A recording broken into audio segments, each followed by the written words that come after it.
Evitalacrisis.com, episodio 279.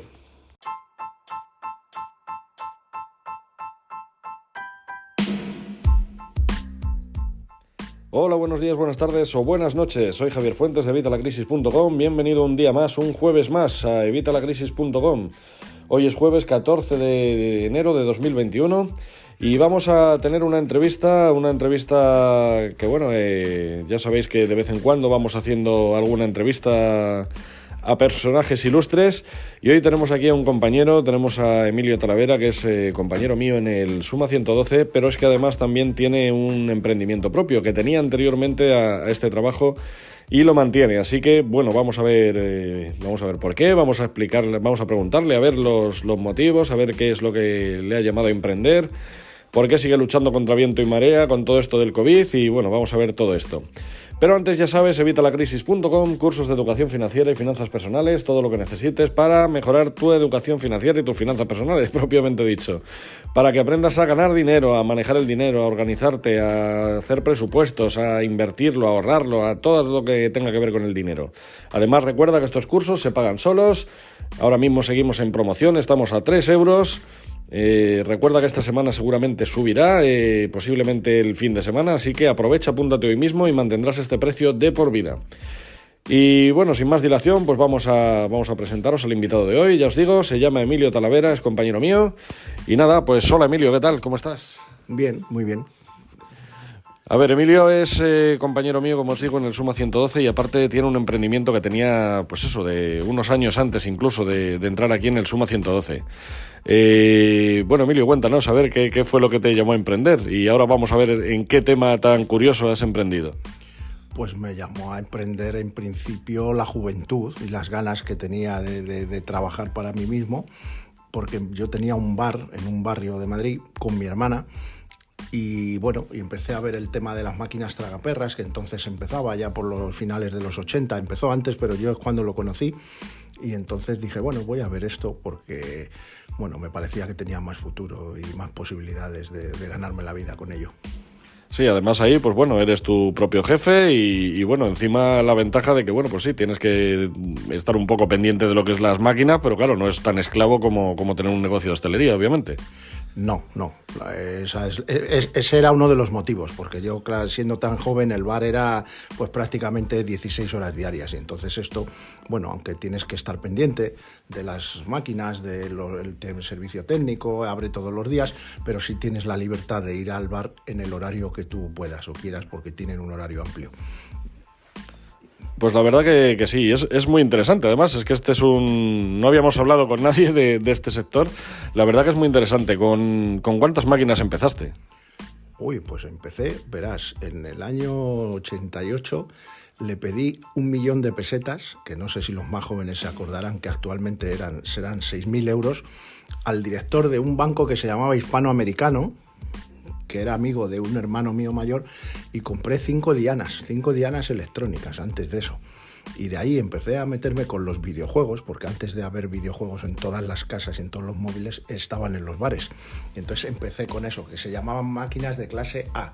Luego las de clase B son las de monedas y tragaperras, y de ahí di el salto, los vídeos, las dianas, y empecé con eso, allá por el año 89 o así. Y luego en el 91 me surgió esto del Suma, empecé también de forma que hacía suplencias y tal, y lo compaginé por eso, porque el horario de hostelería, pues bueno, y esto, como es de guardias, pues más o menos podía hacer las dos cosas, ¿no? Tenía edad para hacer las dos cosas. Ahora ya.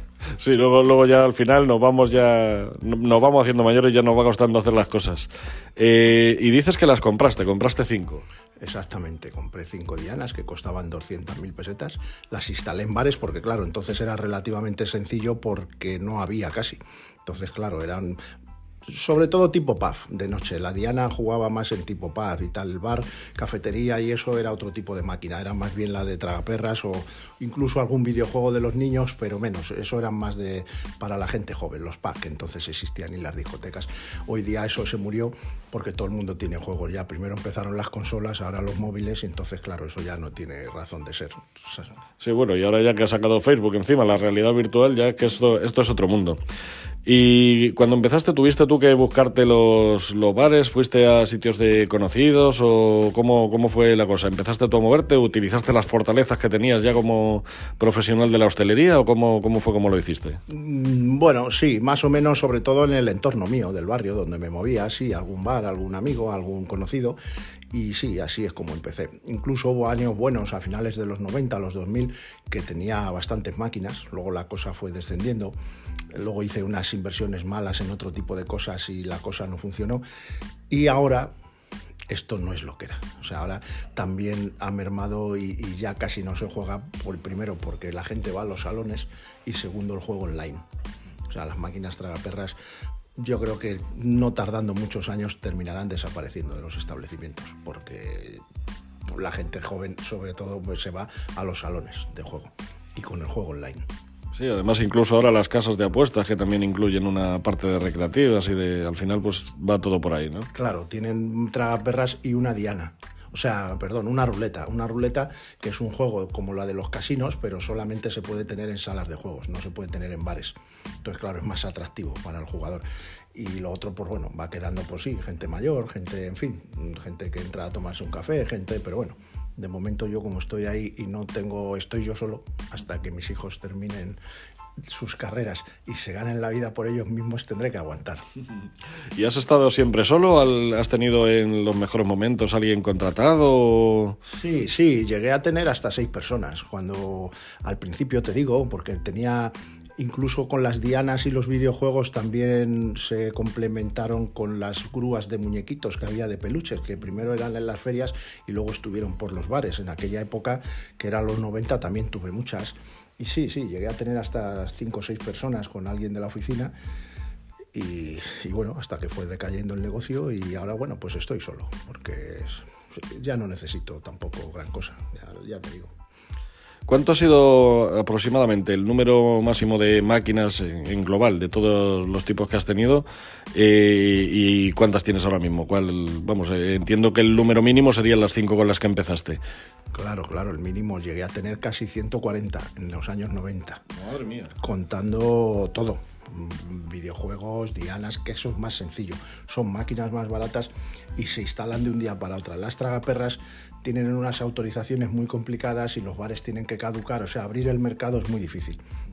O sea, ahora de esas tengo como unas 17 o 18, el resto nada, el resto ya desaparecieron y las vendí. Y ahora mismo solamente tengo esas, que además, si la gente observa, en los bares en casi todos queda una máquina, ya ni siquiera hay 2. Entonces, por eso, porque los impuestos son muy altos, al final el IVA y el mismo tipo impositivo que el resto de las empresas, más una tasa fija de juego. Entonces ya no se puede mantener en muchos locales. Sí, claro, en el tema del juego el gobierno sabemos que siempre quiere meter mano, quieren meter mano en todos los lados, pero bueno, en el juego siempre, ahora además con tema de loterías y todo esto, ya lo hemos visto más a menudo. Vale, ¿y qué te iba a preguntar?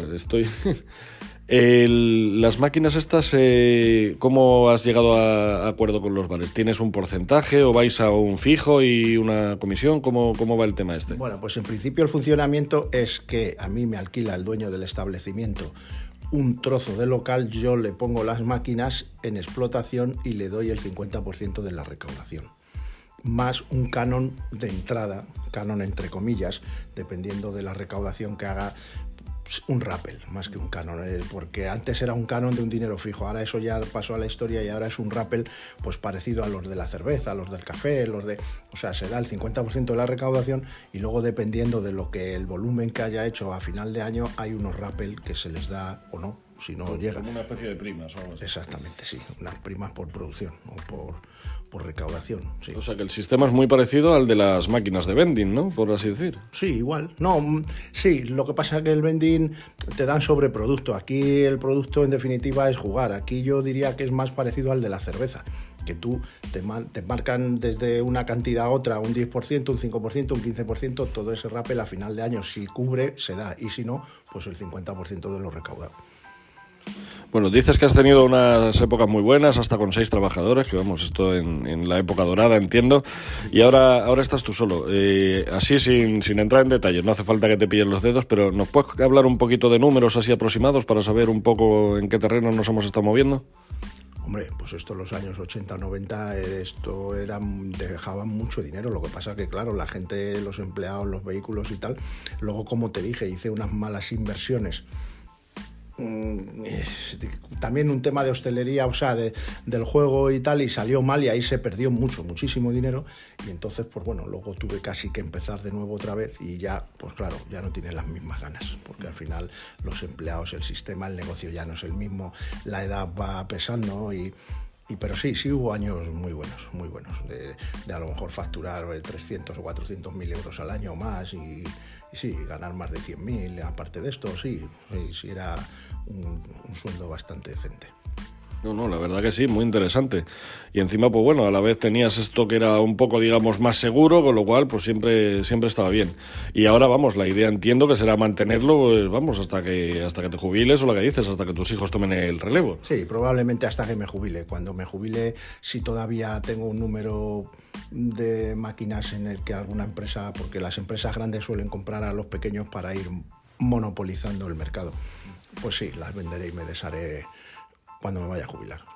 Ahora el tema de las máquinas estas de videojuegos ya lo tienes, imagino, totalmente olvidado, porque ahora es lo que decimos, el tema este que ha sacado Facebook de las gafas de realidad virtual y todo esto, las salas de recreativos también cada vez vamos viendo menos, que antes casi todos los chavales estaban en salas de estas, ahora queda alguna a lo mejor en alguna gran ciudad, en Madrid, por ejemplo, en la Gran Vía hay un par de ellas que son así un poco grandes, pero entiendo que esto ya pues no tiene negocio, ¿no? Porque como dices, cada uno lo tiene ya casi en casa y hasta en el teléfono móvil. No es nada rentable, nada, queda pues eso en algún centro comercial de Madrid como la Vaguada, que bueno, pues pero es que es jugar unos cuantos minutos, cuesta mucho dinero, y tú en tu casa no cuesta nada. O sea, comprar la máquina, el videojuego o darte de alta es muy barato comparado con el estar en un salón.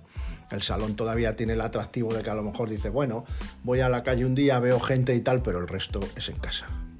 O sea, está pasando un poco como el cine. El cine, la gente va los domingos, pues bueno, ya de segunda opción, ¿no? Porque ya con tanta serie, tanta peli, tantos canales, pues todo el mundo tiene una tele grande en casa y una tele plana. O sea, hay negocios que tienen que cambiar con el tiempo. Unos desaparecen y otros aparecen. Sí, no, además es curioso esto que comentas del cine, porque esto ahora, con todo esto del confinamiento que hemos tenido y que ahora parece que va a volver, obviamente, como ya presuponíamos mucho, porque en las Navidades hemos hecho mucho el cabra, ahora los cines, por ejemplo, pues están, claro, de capa caída, y de hecho ahora todas estas grandes compañías, Netflix, HBO, Disney Plus, todas estas, van a empezar a publicar estrenos, pero vamos, igual que los publicarían en los cines, los van a publicar en sus plataformas. De hecho ya hay Netflix, está ya sacando algunas, HBO también, que las están sacando antes incluso que en los cines, y Amazon Prime, efectivamente. Así que entiendo que claro, con esto pues pasa lo mismo. ¿A ti cómo te ha afectado también el tema del COVID? Porque claro, entiendo que igual que ha afectado en este caso los cines que estábamos hablando, pues claro, en el negocio de los bares pues obviamente ha tenido que decaer muchísimo. De hecho tuvieron una etapa que estuvieron cerrados. Muchísimo no, yo me conformaba con el año 2020 haberle cerrado sin pérdidas, y no ha sido así. Porque ten en cuenta que el cierre total fueron 3 meses de máquinas, desde el 13 de marzo al 22 de junio, más de 3 meses. Después las restricciones de no poder acercarse a la barra y solo en el salón, claro, la gente de las máquinas es en la barra o es dentro del local. Ahora, con el buen tiempo, hasta hace poco estaba todo el mundo en la calle, en las terrazas. Entonces, claro, la gente no entra a jugar, salvo algún jugador y tal, el resto no. Se ha notado mucho este año muchísimo. Pero bueno, esperemos que vengan tiempos mejores. Esperemos que sí, esperemos que vaya mejorando la cosa. Y eso siempre tenemos que seguir mirando adelante. ¿Y ahora tienes planteado algo de futuro, o en principio con mantenerte, ir recuperando y que la cosa pues eso se dé bien sin pérdidas y saques algo, pues estarías ya conforme? Pues claro, hay que ir manteniendo más o menos. Si se cierra algún bar, intentar mantener, pero no es un negocio para crecer, porque además la hostelería, tal y como se entendía en España de toda la vida, también se está perdiendo porque no hay oficio, no hay profesionales. O sea, es duro, nadie quiere sacrificarse, nadie quiere aprender, nadie quiere hacer lo que hacía un camarero, 14, 15 horas diarias, que eran jornadas inhumanas. O sea, sí, de hecho vemos que abren bares constantemente, que están abriendo bares y cierran en menos de un año. Claro, porque se creen que no, y no es fácil, es duro, porque además los bares tienen muchos impuestos, igual que todo el negocio, y no cifra, no la gente, el dinero ahora mismo no corre con alegría. Aparte que la forma ha cambiado su vida. Antes, cuando no había tanto ocio, el ocio de las familias era bajar el fin de semana al bar, a tomar una racioncita con la familia, los niños y tal. Ahora no, ahora son los centros comerciales, de lunes a jueves los gimnasios. O sea, la vida de la gente ha cambiado totalmente. O sea, la hostelería se está relegando a fin de semana, a comer, a las franquicias, a tal, y los bares tradicionales cada vez hay menos. Sí, no, y más que va a cambiar. Y luego la que dices, claro, las grandes empresas que absorben a las pequeñas y que compran, pues eso, las máquinas a lo mejor de distribuidores minoritarios, como puede ser tu caso. ¿Qué te iba a decir? ¿En localización solo te has movido en la Comunidad de Madrid? ¿Has tenido a lo mejor en algún sitio turístico? Bueno, en Madrid hay algo de turismo, pero vamos, algo de costa o algo así que a lo mejor podría tener mejor resultado. Sí, en las máquinas. Sí, antes... Porque el juego antes la licencia era a nivel nacional, pero a partir como del año 2001-2002 era por comunidades. Entonces ahora la licencia es solo Madrid. Si quieres Castilla, Andalucía y tal, es otra licencia. Pero al principio era para España. Y entonces sí, cuando te digo de las 140, sí tenía grúas dianas y tal en provincias como Toledo, Ciudad Real, Segovia, Guadalajara, las provincias limítrofes de Madrid. Sí, hacíamos hasta 800 y 900 kilómetros, muchos días de recaudación y muchas horas. Claro, digo porque a lo mejor es una imagen que tengo yo como no experto en el sector, pero siempre veíamos muchos asiáticos, mucha gente china que le encanta mucho el tema de las tragaperras. Mucha gente, pues eso, cuando vienen extranjeros, también en los bares de costa se ve mucha gente. Eso, bueno, estando aquí en Madrid entiendo que se notaría poco. Claro, no, eso no. Eso aquí los chinos, los asiáticos, empezaron en los bares. Ahora ya no sé por qué no van a los bares, van a las salas de juego, a los salones de juego. Se supongo que será un poco porque son gente discreta, es una comunidad discreta que no tal. Y luego los casinos sí hay. Incluso algún casino tiene una sala que le llaman sala asiática. O sea, los bares ya no están como antes. Pues muy interesante, la verdad. O sea, es un mundo desconocido y la verdad que, oye, es un mundo muy interesante. Es que es lo bueno de estar en este sector, que preguntamos a mucha gente y son unos negocios muy, muy interesantes y muy peculiares, que a lo mejor nunca nos hemos parado a pensar.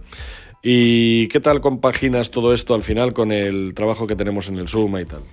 Bueno, pues como se puede, ya te digo, depende de las guardias que tengas y sales y al final, pues bueno, cuando salgo de guardias y tengo cosas que hacer, las hago, si no, porque no queda otro remedio y luego ya dormiré por la tarde o cuando toque.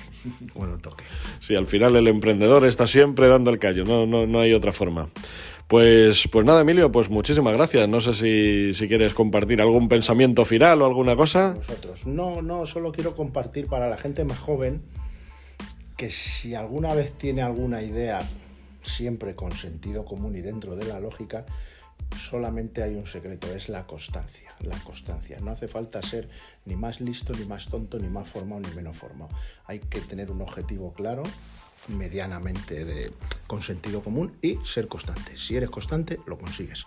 Es porque yo a lo largo de los años me lo ha demostrado. Los esfuerzos que das a tu trabajo o a tu vida te lo devuelven. Efectivamente, si al final la cosa es esa, tomar acción y desde luego ponerte a trabajar, dar el callo, si es que no hay otra. Y perseguir objetivos. Efectivamente, eso de que el dinero cae de los árboles, eso es totalmente absurdo, lo sabemos, y aquí pues siempre, pues nada, si quieres algo tienes que trabajártelo, bien sea al principio, bien sea durante toda la vida del negocio, es obvio que tenemos que trabajar. Así que pues nada, pues muchísimas gracias, Emilio, ha sido la verdad muy inspirador, una cosa muy interesante que aquí no habíamos tratado hasta ahora, o sea que bueno, yo creo que a la audiencia le va a gustar. Si nos dejan algún comentario, alguna pregunta, pues ya te las haremos llegar para contestárselas y nada, pues muchísimas gracias por pasarte por Evita la Crisis. Nada, a vosotros, pues nada, a vuestra disposición, cuando queráis.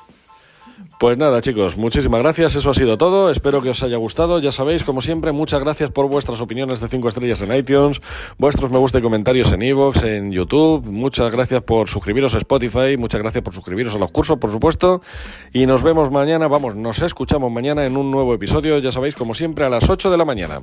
Hasta mañana.